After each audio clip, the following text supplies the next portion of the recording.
the easing of restrictions is slower than we perhaps had hoped for, although it does look as though come November we may be able to have up to 20 people outside for a celebration of Eucharist. If that's the case, and we still don't know, but if that's the case, what do you think about having 3 daily masses, one say on Tuesday morning and one on Friday morning, and then a Thursday evening, for example, say about 7 o'clock. Let's know what your thoughts are on that. Give us a ring or email. Nadia has, although she's working from home, is on top of the parish website and email, so let's know by email or give us a ring. Thank you.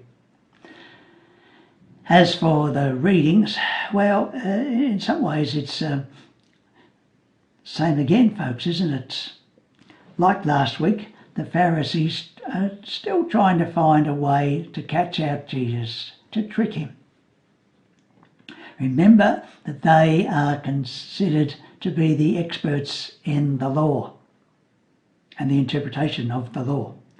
Not just the 10 Commandments, but the whole 613 regulations and rules that govern how Jewish people do everything. 613. And we think that we're in a nanny state. Wow. The Pharisees figure that if they can trap Jesus into naming one rule, commandment, regulation as the most important, they can go, oh yeah, but what about? And trap him that way. As we saw last week, Jesus is too shrewd for that. And so on this occasion, he feeds back to them what they would know so well. Quotations from Deuteronomy and Leviticus, what's now known in modern Jewish as the Shema. And conservative Jews, we're told now, regularly, every day, pray that Shema day and night. Love God, love your neighbour. We ourselves have heard it 1,000,000 times, haven't we? Love God, love your neighbour. Wouldn't it be a wonderful world if we carried that out?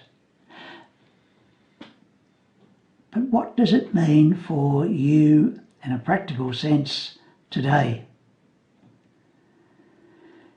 Love God with all your heart, with all your soul, with everything you've got means much more than a fleeting relationship with God. It means a deep and constant relationship with God.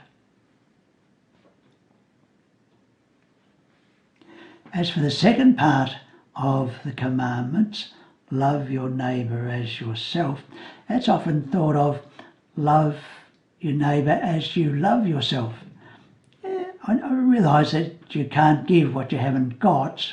However, what if that phrase meant love your neighbour as if your neighbour was yourself?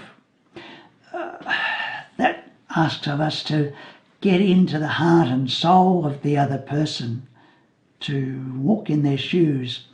It requires a struggle of compassion, it seems to me, and an openness to the other. Lo and behold, this is the kind of compassion that Pope Francis is calling for in his latest encyclical letter, Fratelli Tutti, brothers and sisters all, or as those of us of a certain generation are calling it, Tutti Frutti. I would love you to read this encyclical. If you're like me, you'll find it somewhat confronting. It's no Sunday magazine quick read. It takes quite a bit of digesting, and I'm about halfway through it at the moment, and I've been reading it for the last week. You will find the link in our website and also on the Sense of the Faithful website.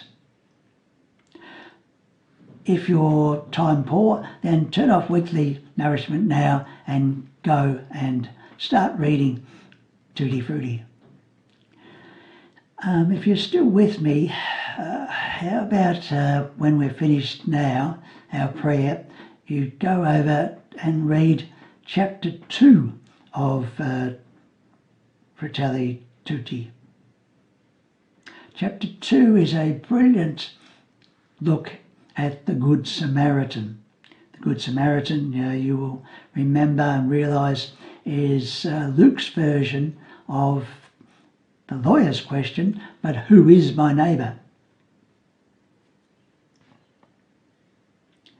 If you're still with me, just to whet your appetite, I'd like to share with you another couple of quotations from Fratelli Tutti. Pope Francis says this: people are only fruitful and productive if they are able to develop a creative openness to others. God continues to sow abundant seeds of goodness in our whole human family. And again, don't expect governments to do everything. Let's take an active part in renewing and supporting our troubled societies. Folks, do give this new encyclical letter a read. It's exciting in that it's not churchy sort of language, and the other thing is it's coming from the leader of our church, and it is uplifting and gives us a sense of pride, I think, and a sense of hope. Good reading, folks. Thank you.